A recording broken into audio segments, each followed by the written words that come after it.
I get flagged for copyright when we have music playing. Yes, every time. Oh yeah. The algorithm picks it up if it's like two chords. The algorithm's going, nope, that's not okay. So I go in and edit it out anyway. So yeah, I know. Trust me. That's when I'm lazy and I'm like, yeah. Well, and I have to be careful what I say in that because it takes about 12 hours for it to load up where I can actually edit it. So if somebody gets to it before I get to edit it, I'm like, oh, great.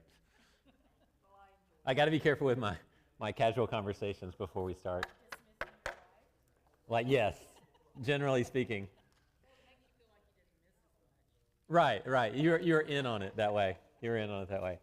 All right, y'all ready to roll? Let's go. Genesis 12. Genesis 12. Look at us flying. Flying through. If you have a sheet, the sheet's there. It's got both sides. If the print's too small, sorry. It's the only way I can get it on 2 pages.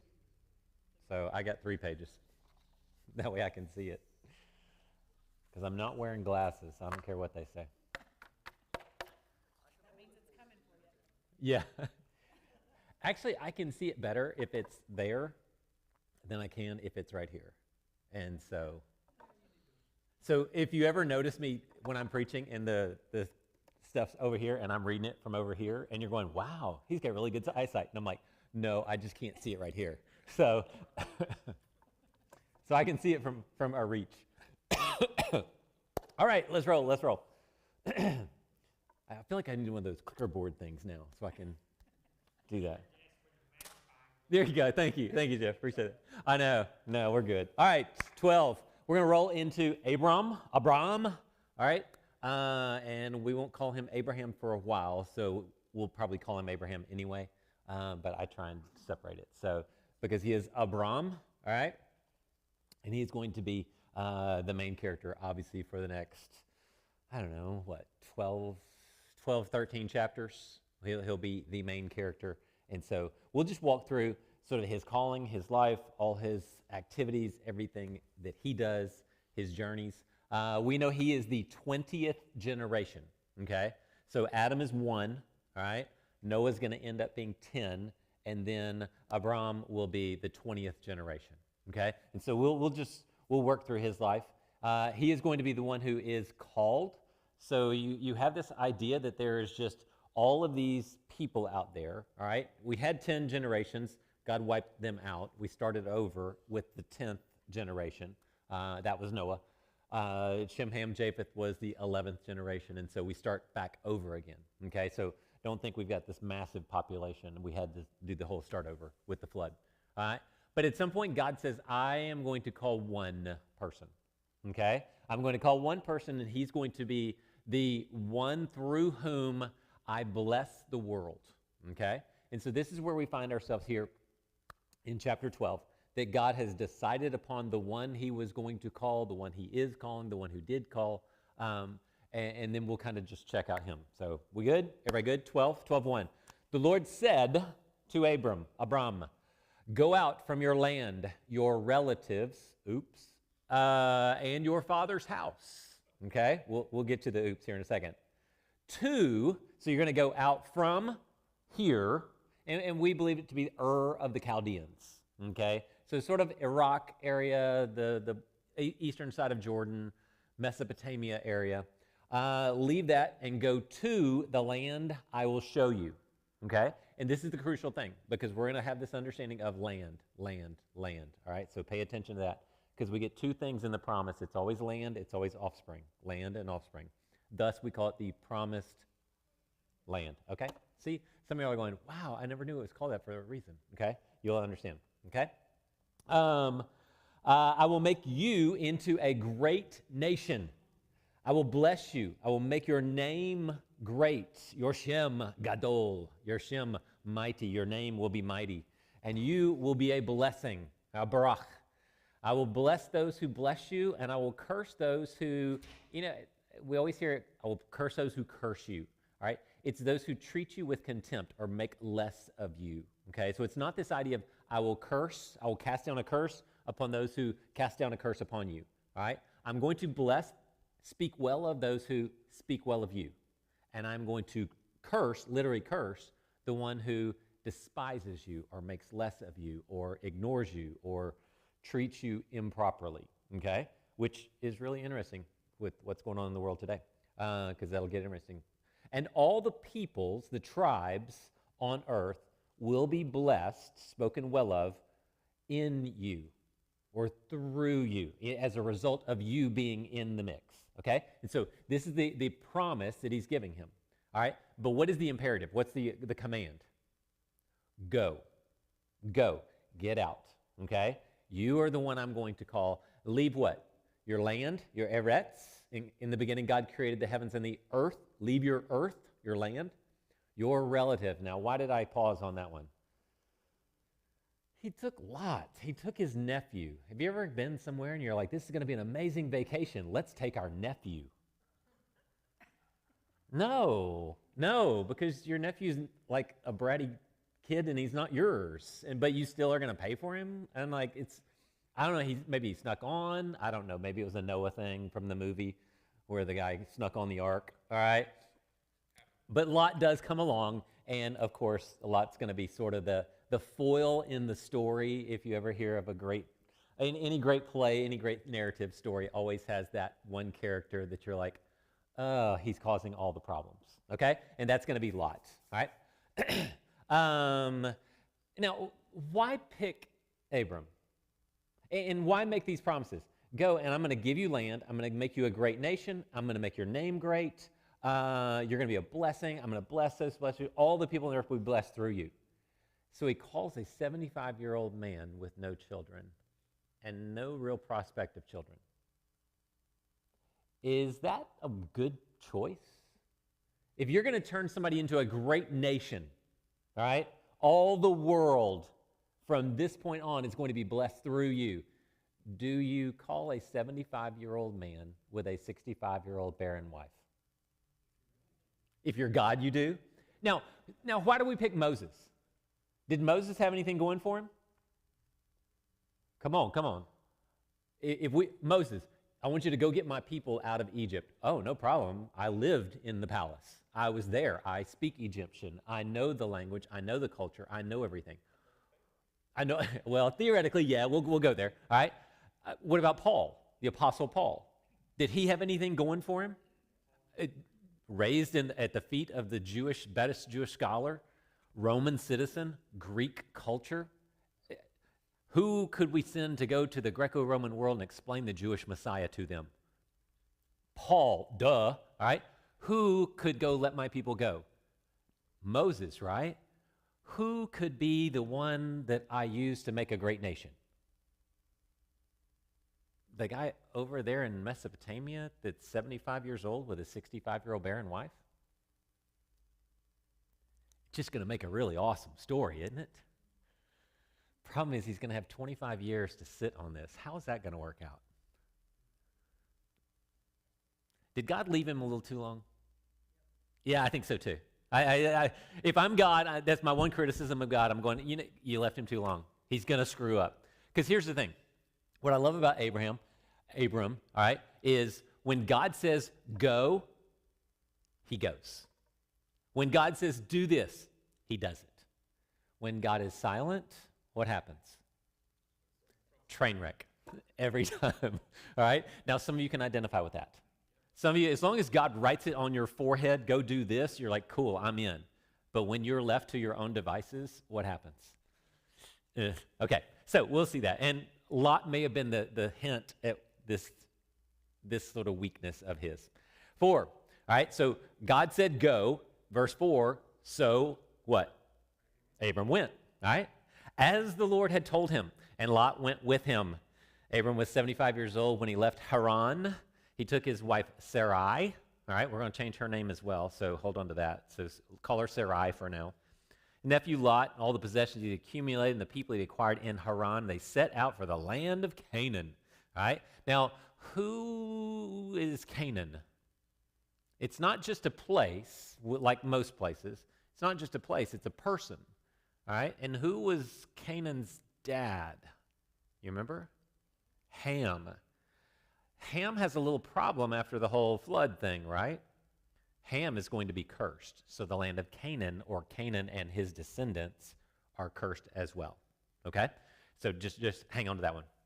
When they came to the land of Canaan, Abram passed through the land to the site of Shechem at the oaks of Moreh. And at that time, the Canaanites were in the land. All right? Cool thing about Shechem, all right? Shechem is in between two mountains, all right? We got Mount Gerizim and we have Mount Ebal, all right? And it forms sort of this natural amphitheater. So if you stand in Shechem and yell out, the people on Ebal and Gerizim can hear you. And Joshua is told, when you go into the land, you need to make your way as quickly as possible to Shechem, and let this be the first place, and you are to speak the blessings and the curses to the people once you make it into the promised land and you're somewhat established. And he does that in Joshua 8, okay? This is the first place that Abram comes to, okay? So you have sort of a little duality, a little parallel there. 7, then the Lord appeared. Now, is that different? The Lord said to Abram, go out. Now the Lord, 7, appeared to Abram and said, I will give this, what? Land to your, there you go, okay? That's the promise. That's going to be the promise given over and over. So he built an altar there to the Lord who had appeared to him. Now understand this, verse 7 is a summary verse, okay? We've talked about this several times. We get a summary verse, and then what happens? Fill in the details. So 8 picks up the details. Otherwise, you get 2 altars here, and there's only 1 altar. Everybody with me? Okay? So the Lord appears, I'll give you the land, makes this promise. So he builds an altar. Now let's talk about the details. From there, all right, from Shechem, he moved on to the hill country of Bethel, all right, which means the house of God, and pitched his tent. You have to be very careful when you say those words, all right? If you've seen the video, you understand. With Bethel on the west, Ai on the east. This is where he builds the altar to Yahweh and does what? Calls on the name of Yahweh. All right? Now, this is a very formal way of saying he begins to recognize the sovereignty of God and calls on him as if this is my God. All right? So if you went to an idol, if you went to some statue or some altar, you would call upon the name of that God. Okay? And they all had their own little household idols that they would call upon. And now he's saying, no, the heck with all them. I'm calling on the one that I can't see. I'm calling on the one that has appeared to me and spoken to me. Okay? So this was a big move for him. All right? He wasn't a Christian. He didn't go to vacation Bible school growing up. Okay? This God shows up and goes, all right, I'm picking you. Come on. Leave. Come with me. And he appears to him, gives him the promise again. So this is where he builds this altar. And we get this relationship between he gets a promise and he builds an altar. He gets the promise, he builds an altar. Isaac is going to do the same thing. Jacob is going to do the same thing.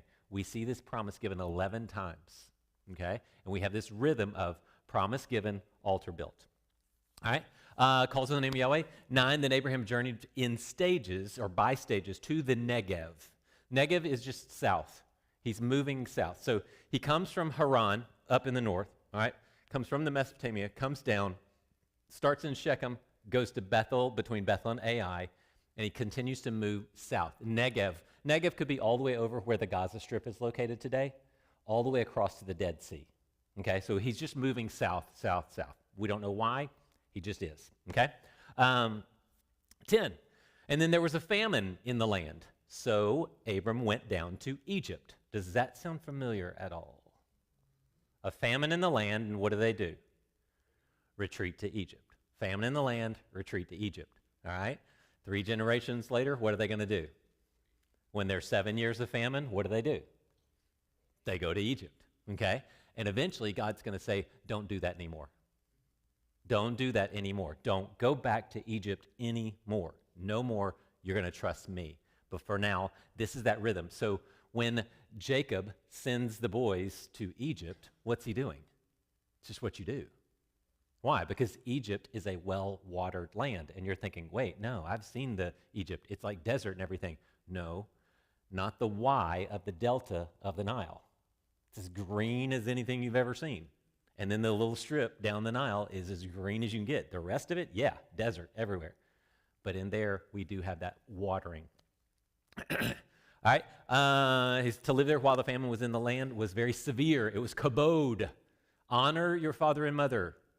Kabod your father and mother. Make them heavy. Make their weight. Give them weight in your own life.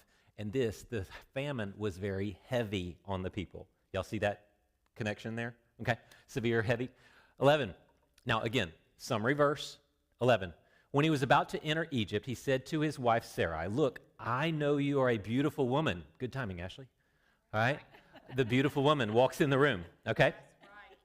Now, I know what a beautiful woman you are because we're going into Egypt. I know you're really hot. You're really beautiful, all right? This is not going to go well for me, okay? Because when they see you and they see me, they'll just say, let's kill him and we can take her, okay? Now, this word for beautiful here also referred to when we speak about Rebecca. And I kind of like this idea that at 65 years old, heck yeah, she's still a hottie, all right? She's still a beautiful woman. So much so that the Pharaoh's officials notice, Abraham knows it. They get there, Pharaoh's officials notice and go, hey, let's take her to Pharaoh so it can become his wife. So Pharaoh, Abram recognized it, the officials recognize it, and Pharaoh goes, I'll take her for a wife, come on. So good job, 65-year-old Sarai. Okay, Rebecca is going to get a very similar word, not the exact same word. Rachel gets the same word. And Joseph, Rachel's son, is described in the same way. Leah, not so much. Sorry, she was not easy on the eyes. You just hate that for her, that's in the Bible, all right? But, sorry, Leah. It just is what it is, okay? But she was a beautiful woman, so we have this, tell them you're my sister. True or false? We got an argument here. Half, yeah. The claim is going to be made in 20 verse 12 that they share the same father, Terah, right? But they have different mothers, okay? So they would have been regarded as halves. So is he lying? No, not really. Okay, all right. So just say you're my sister. It's going to be all good. Everybody sees them. And when all this goes down, look in verse 17. But the Lord struck Pharaoh. Literally, it's the word. He plagued Pharaoh and his household with plagues. All right, we've talked about this double. You use it as a noun, use it as a verb. He plagued him with plagues, and not just regular ones. Gadol, mighty, mighty plagues were on him because of Abraham's wife, Sarai. So Pharaoh sent for Abram and said, what have you done to me? Why didn't you tell me she was your wife? Why did you tell me she's my sister? So that I took her as my wife. Now here's your wife. Take her. Go away. Then Pharaoh gave his men orders about him, and they sent him away with his wife and all he had. My question was this: why not just kill him now? I mean, that was the whole problem in the first place, right? Why would Pharaoh fear God? He was plagued with plagues, and when you're plagued with plagues, you don't play around with someone who plagues you with plagues. You go away. Now, what if they'd have picked up on this 7 generations later? When someone plagues you with plagues, you don't play around with that person. But what does this Pharaoh do 7 generations later? You ain't going. Why? Didn't he know? Yeah, it does say it a couple of times because God's pushing him in a direction, wasn't it? To the very last plague, which was what? Passover. Because that's the key to the story of that cross. All right? But also in Exodus 1, it says, and there was a new king in town who did not know about all the stuff that had happened before him. So it wasn't like, oh, that's that God that messed us up 3 generations ago or 7 generations ago. Let's be nice. No, it's, we don't know who that God is. And that's essentially what Pharaoh says. I don't know who this God is that you speak of. All right? He would have if they hadn't had this regime change somewhere in after Joseph goes off the scene. Okay? 13, you ready?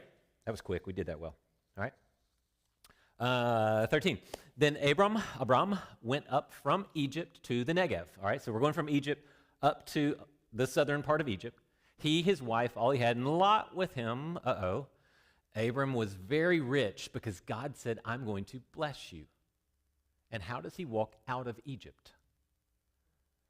Contrast that with how the children of Israel walk out after the Passover.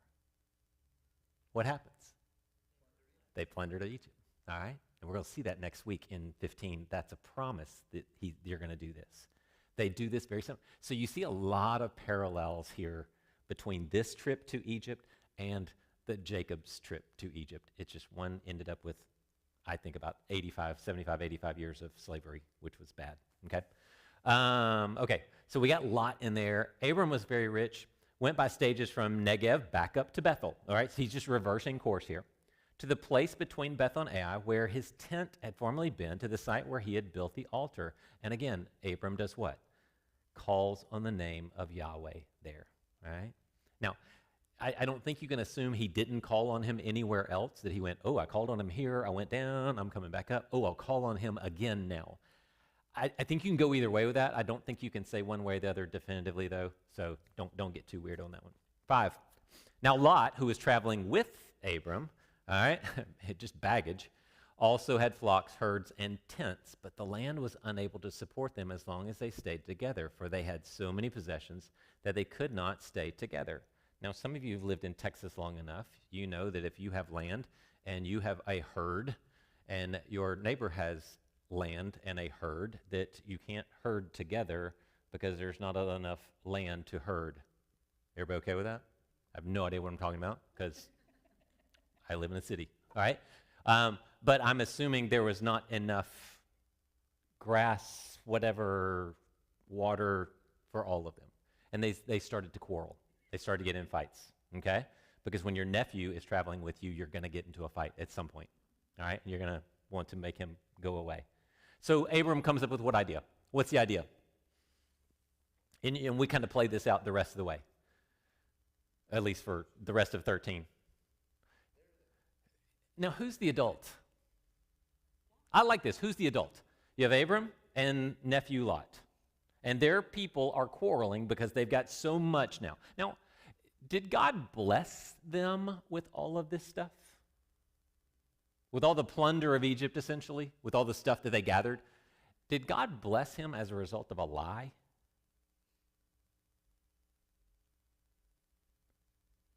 That's an interesting question, isn't it? Because he lied. That's my sister.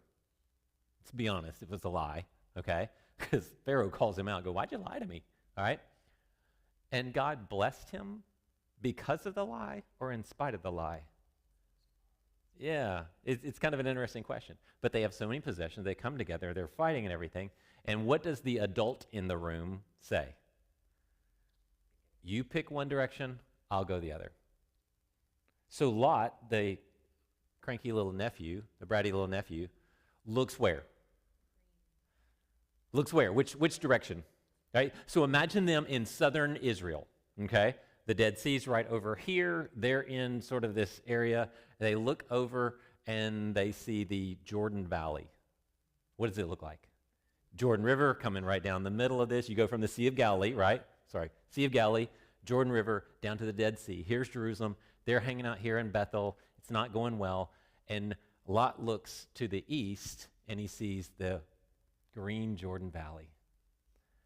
And he looks to the west and he sees hill country, sort of West Texas, New Mexico, Mediterranean Sea. And what does he do? What does this bratty little nephew do in this moment? I'm going the good stuff. Uncle Abraham, you can have the bad stuff. You can take that. And how does Abraham handle it? Cool. We can work. We can work with this. All right? Now, the problem is this. Not only does he go toward the Jordan Valley, but he ends up south of the Dead Sea. All right? Now, there's some fertile lands to the southeast of the Dead Sea, if you look at a map. All right? And this is where we believe that Sodom and Gomorrah and all of these little towns were located. And Lot settles in the cities of Sodom. And it says here, and let me get the verse for you. Here it is, in 13 verse 12. Abram lived in the land, the earth, the Eretz of Canaan, but Lot lived in the cities of the valley and set up his tent near Sodom. Now the men of Sodom were evil, sinning greatly against the Lord. Now that's the second time we've seen the word sinning. What does it mean to be sinning greatly? How did the men of Sodom sin greatly when there is no law? How do you sin when there is no law? Say it again. According to, and you would know them by,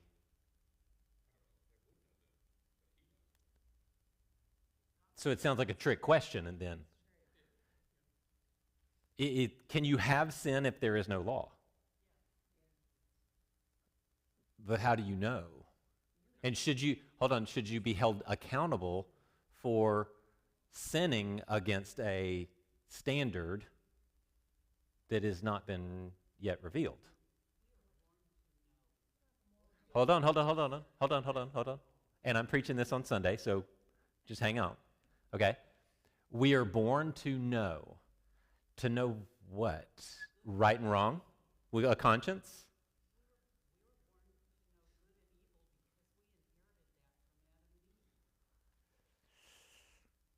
Ooh. That's going to be a hard one to prove. It's a good theory, and I don't disagree with you at all. I'm just thinking, how do you create a righteous standard of justice based on that kind of theory and implication, a feeling? Say. So can you say they were sinning greatly if we all have our own morals? Well, Moses is writing this 7 generations later about these people who were sinning greatly. And Moses had what? The law. So how can he describe the people of Sodom as being evil and sinning greatly against the Lord if there was no law to say, therefore he is doing this? I mean, can we hold them accountable for what Moses knows 7 generations later? You know my theory is that I know all your theories, baby doll. What you got? that's right. So before Moses, I believe that it was passed down verbally from Adam and Eve. Like they knew because they knew God. But what law did Adam and Eve have? Just because you don't have written law, you knew God. They knew Him. So you knew holiness and you knew not holy. So I think whatever expectations came from you've been told is what I think until the law came. And I would be happy to chase all this down, but I'm preaching it on Sunday. So hang on to it. We'll go through the whole thing from Romans 2 about a law unto themselves. So just wanted to tease that out just a little bit. And then, like I said, be here Sunday and we'll go the rest. Yeah.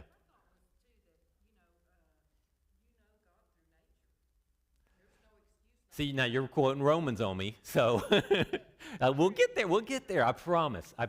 We will hash all of this out. I just wanted to tease that out just a little bit to see where y'all were going with that. So, all right. I know you can just skip, go work in the nursery or something. You don't. you already know what I'm going to say anyway. All right. Okay. Here we go. 13 verse 14. After Lot had separated from him, I like this moment. I really like this moment. Come on, Nancy. Turn off your phone. All right. Tell him I'm busy. All right. After Lot had separated from him, here's the parallel imagery I get from this one. Jesus there at the Last Supper. Who's going to betray you? Who's going to betray you? Get up and go. Go whatever you are going to do. Go and do quickly. And Judas leaves the room. And Jesus says what in this moment?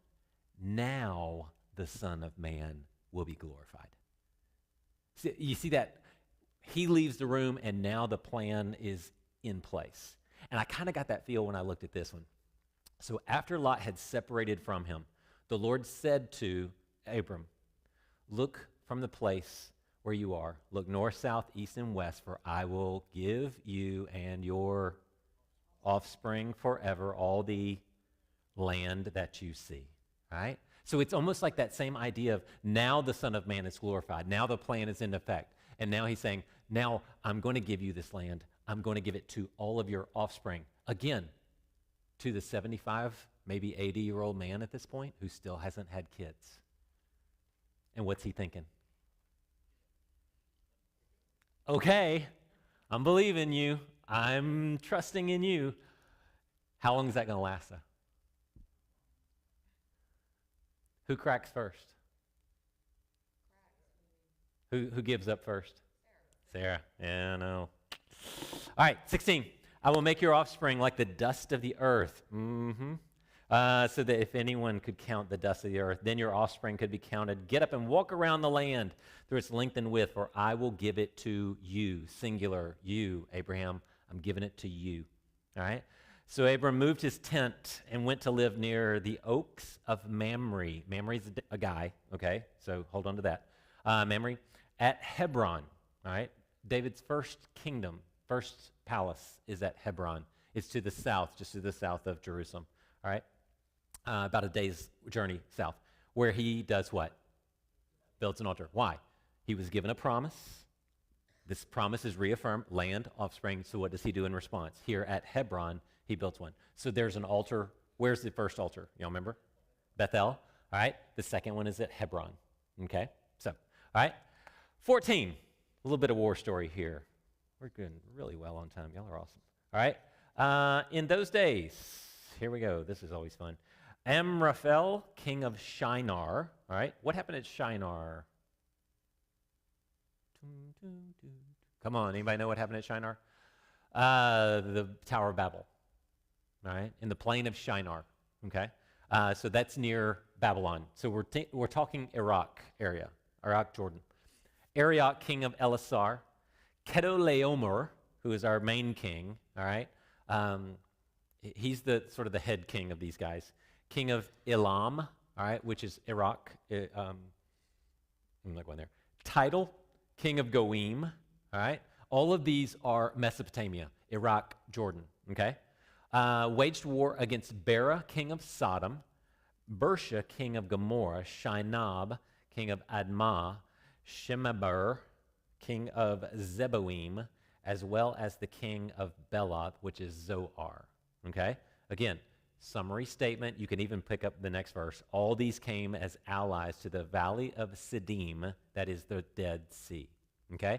So you basically have the eastern nations, all right, the Mesopotamia area, Iraq and Jordan, are coming over and they're going to wage war. All right? Kedorlaomer is sort of, like I said, he's the main king, he's the big king. Everybody follows him, and he's sort of like in the Disney movie with the popular girl. And she has like her little followers, all right? That's the other kings here, okay? But Kedorlaomer is the big guy, all right? He's the mean guy. He's the bad guy in all of this stuff, okay? Waged war against these guys who are occupying basically south of the Dead Sea, the area there. It's kind of the land of Edom, Moab, all in there, all right? All these came as allies to the valley of Siddim, so they're battling right there at the Dead Sea. They were, and again, like I said, summary statement. Now let's pick up the details. All of these were subject to Kedorlaomer for 12 years. But in the 13th year, they rebelled. In the 14th year, Kedorlaomer and the kings who were with him came, defeated the Rephaim at Ashtoreth Karnaim. All right. The Zuzim in Ham, the Emim in Shavah, Kirathaim. Wow, that was good. I actually pronounced that one right. And the Horites in the mountains of Seir. Yes, Seir. All right? So, sorry I had to pronounce it right. It's almost like speaking Spanish. The vowels do the same thing, so you have to kind of translate in your head. As far as El Paran, by the wilderness. They came back to invade in Mishpat, which is Kadesh Barnea. What happens in Kadesh Barnea 6 or 7 generations after this? Now remember? This is where the Israelites are staged, and they are going to send out the spies.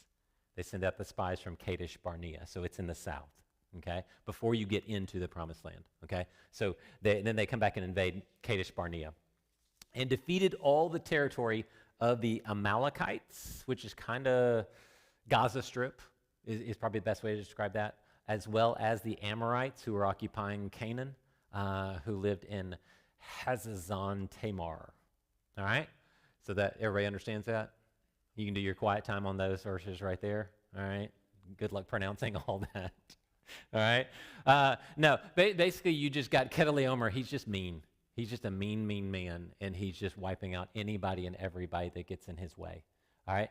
And imagine this. You know, when you look at this, you have 4 kingdoms, Kedorlaomer being the most powerful. How many men do you think we're talking about here? Because he's going up against 5 city-state kingdoms. How many men do you think we're talking about here?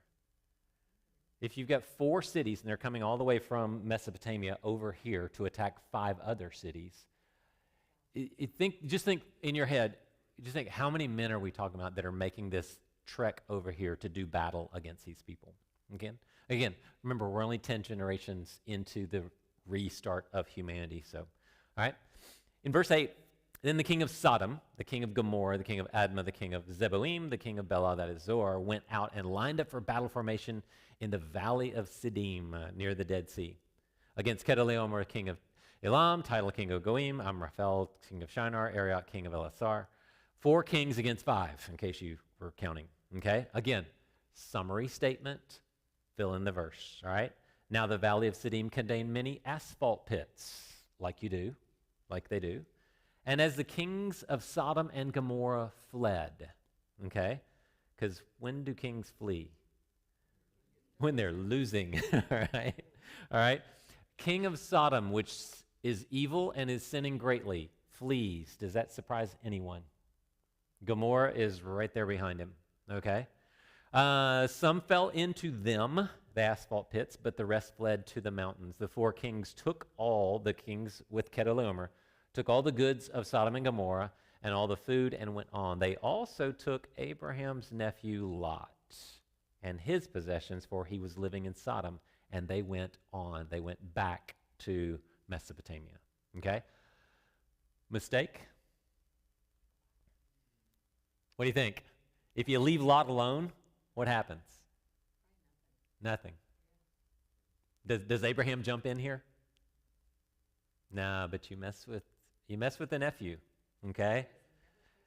Yeah, he wasn't supposed to have him anyway, all right? So that tips him off. So again, you're going to get this reaction to this. 13, one of the survivors, all right? This is a very wimpy term. This is literally one who barely can walk. It's kind of the phrase, the Hebrew phrase for this.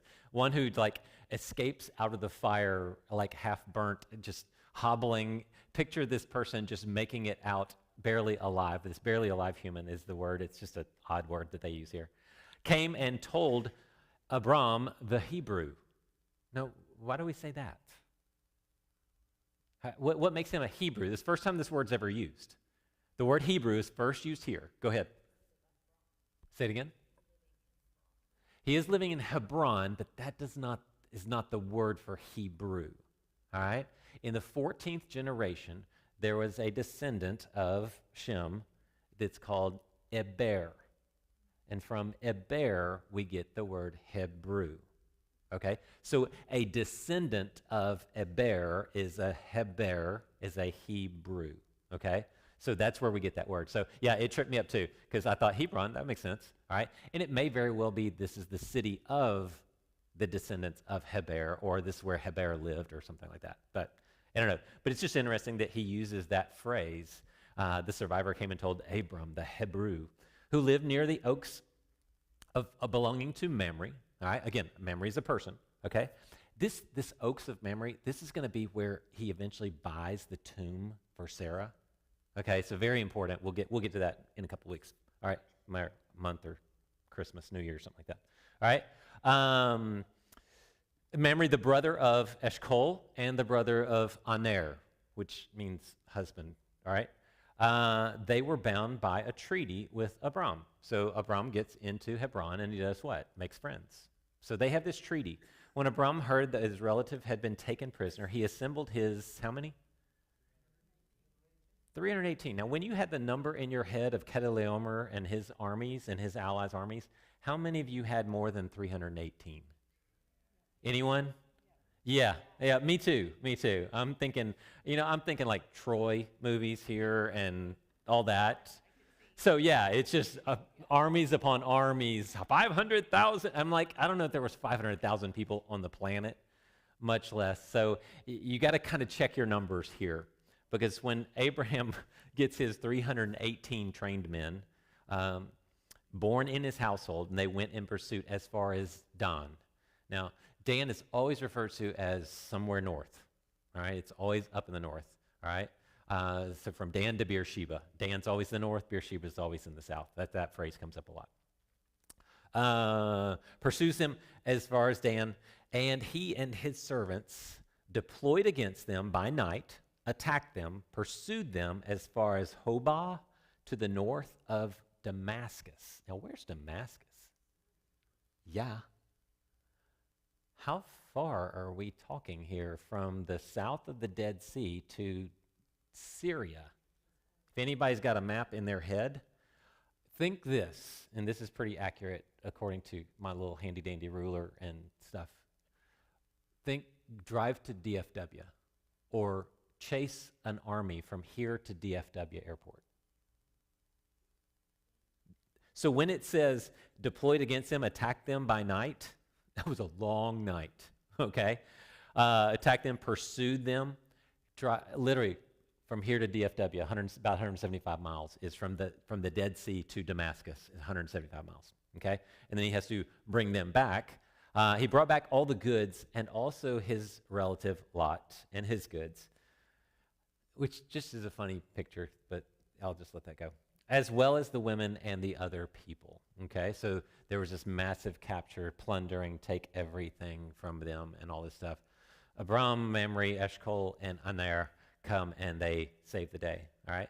But it seems to be his 318 trained men that saved the day, because that's just the way Moses tells the story, all right? So after, verse 17, after Abram returned from defeating Chedorlaomer and the kings who were with him, the king of Sodom went out to meet him in the valley of Shaveh. All right? Now, the valley of Shaveh also says the king's valley. This is Jerusalem. Okay? So we don't know which valley this is in Jerusalem. Absalom actually set up his statue to himself in the king's valley. So it was somewhere near the area of Jerusalem. So we don't know which valley specifically, but so they meet up in Jerusalem. All right, now this is going to be interesting, and this is key. That's why I'm being emphatic about this, okay? First of all, king of Sodom, well, look who showed up. Look who came out of hiding. Does this surprise you at all, that the king of Sodom shows up in this moment? Why? Because Abraham has what now? All his stuff. So the king of Sodom shows up now. What happened when he started losing? He runs to the mountains, okay? And now that Abraham's back with all the stuff, hey, my friend, which tells you a whole lot about Sodom's leadership and gives you an indication of what the people are going to be like, which is why it's very important who you choose as your leader, because your people will quickly become as their leader, okay? Especially in these days. 18. Subtle political judo right there. 18. Then Melchizedek, king of Salem, brought out bread and wine. He was a priest to God Most High, El Elyon. He blessed him and said, all right, now that sentence is just jam-packed with so much. Let me kind of unpack this. So we get a guy named Melchizedek, okay? Now, in Hebrew, the word melech means king. All right? So this is the beginning of the word king.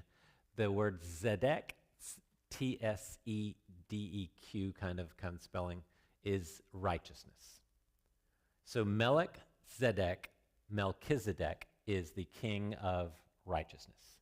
So the king, the authority, the sovereign one who is righteous, who is also the king of what? Salem in English. What do you think it means? What word do you think it is in Hebrew? What word do you think it is in Hebrew? Shalom. All right? So the one who is the king, the authority, the sovereign who is righteous, the righteous sovereign king who is king of a place, a thing called shalom. All right? Are you seeing anything here? All right? King of righteousness, king of peace, the one who reigns over this kingdom of peace. All right? Brought out what? Bread and wine. In what city? Jerusalem. I mean, anybody seeing Jesus here? I mean, if you don't see Jesus here, I can't help you. All right? I'm just telling you. You need to go back to Vacation Bible School, catch up. We'll put a little Billy Madison kind of thing on you here and get you through, get you caught up. All right? So the King of righteousness, the sovereign one who is righteous, who is the ruler and reigner over the place of peace, shalom, brings out bread and wine in the city of Jerusalem, all right, who is the priest of God Most High. Now, how did he become a priest? And Hebrews 7 kind of unpacks this a little bit and explains this to the Hebrew people. The letter to the Hebrews, chapter 7, explains this character to the Hebrew Jewish people shortly after, maybe 20, 30 years after the life of Christ. And he's unpacking this going, do y'all see this? So essentially what y'all are thinking and hearing right now is what they were hearing at the time when they got this letter from Barnabas. Maybe. That's what I argue. I just think it's Barnabas. Some people think it's Luke. I think it's Barnabas because he was so encouraging. And Barnabas is what? The son of encouragement. So I'm right. And you can't prove me wrong, so good luck. All right? So do you see all this? The priest, how does Melchizedek, the priest of the God Almighty, El Elyon, the God Most High, how did he become the priest? What does it say in Hebrews 7? We don't know. He has no lineage.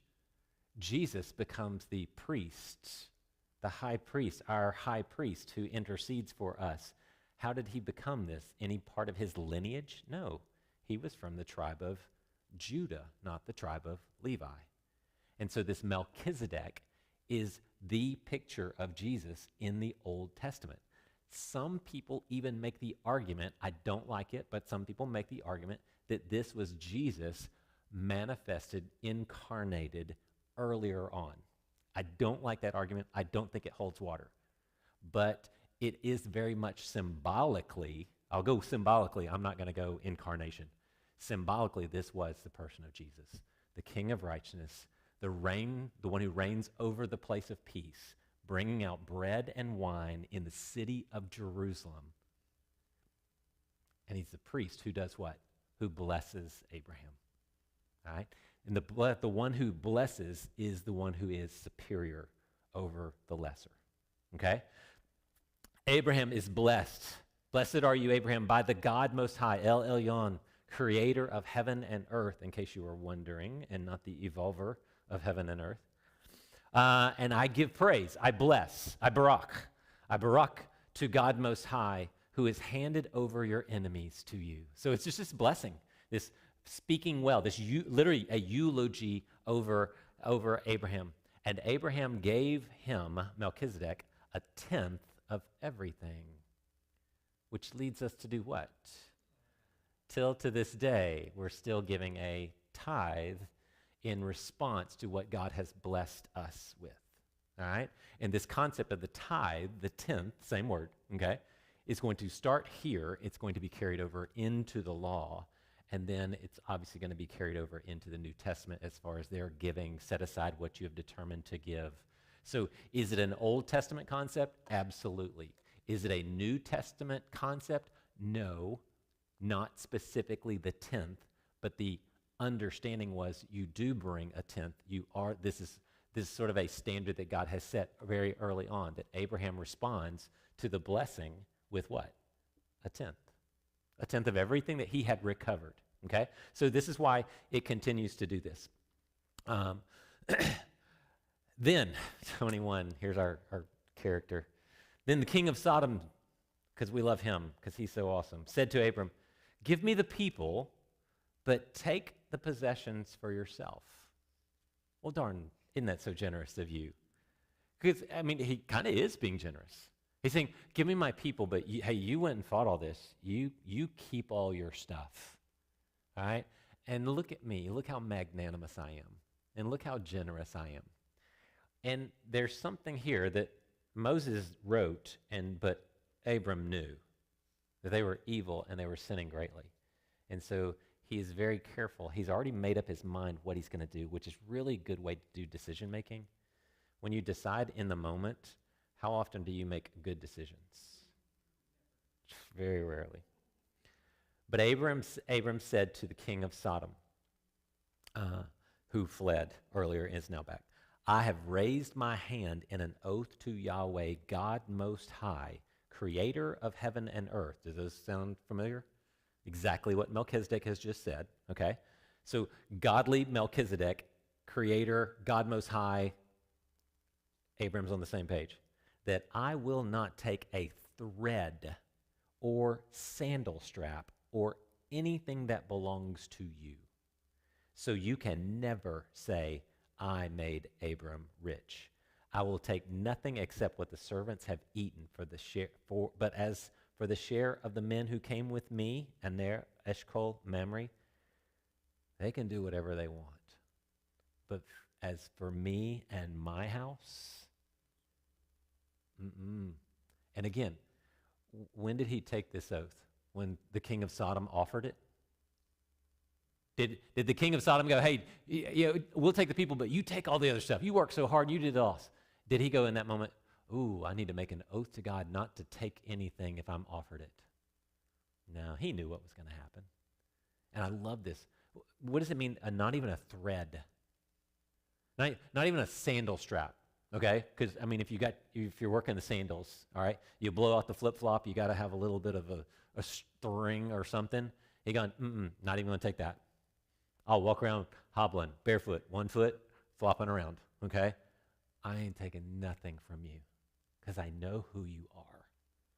And I think that's a very interesting way of how he prepared himself for this victory. He prepared himself for the people that he was going to be surrounded by. And so when the offer came, what was the result? Did he have to go, should I take it or should I not? No, he had already made up his mind exactly what he needed to do, exactly in the way to honor. And so when you look at Abram in this first couple of chapters here of his life, he does well when he's told exactly what to do. And every now and then he does a pretty good job, all right? And he does well here with Melchizedek. And I want you to see the picture of Christ. Go back home and read Hebrews 7, and you'll see more about Melchizedek. And you'll see how, like I said, 20, 30 years after the resurrection of Christ, this letter is written to the Hebrew people, and it describes this character of Melchizedek, and it gives a little background to it. So, all right? Questions? Like I said, Sunday we'll unpack the whole how do we sin without the law or with the law. Yeah, another question you want to ask is, why did Joseph say, how can I sin against God and sleep with you, Potiphar's wife, when he did not have the law? So we'll jump into that as well. So, all right? Yes, ma'am.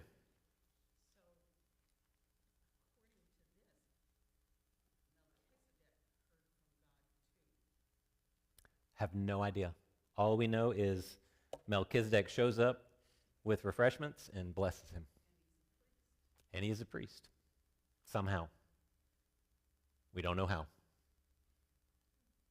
And Hebrews 7 even goes into this going, so he's just a very mysterious character that shows up for this long and then he's off the scene. So I think that's why people get really creative with his identity and that incarnation of Christ. They kind of can throw a lot of stuff. Clearly a picture there, like I said. All right? Good deal? All right, let's pray. Let's pray and get out of here. Father, thank you so much just for a time where we can study your word and just look at your scriptures, that we can see just your plan. We can see all of the foreshadowing, all the duality of different people and characters that show and point us towards who Christ, your Son, our Savior, was going to be. Father, I pray right now for just all the events over at Fields of Faith. I pray that you would just, your Holy Spirit would just have free reign in that place. That the lives of so many teenagers and even adults would literally be changed. I pray for the counselors as they speak with kids who are making decisions. I pray that you give them wisdom. I pray that the Holy Spirit would speak through all of your people tonight. And I pray that this community would never, ever be the same because of what is taking place right across the street over here and also here in this room, Father. And I praise you for all the people you've brought out. Bless them for their time, their continued devotion to being a disciple of yours. And I pray all this in Jesus' name. Amen.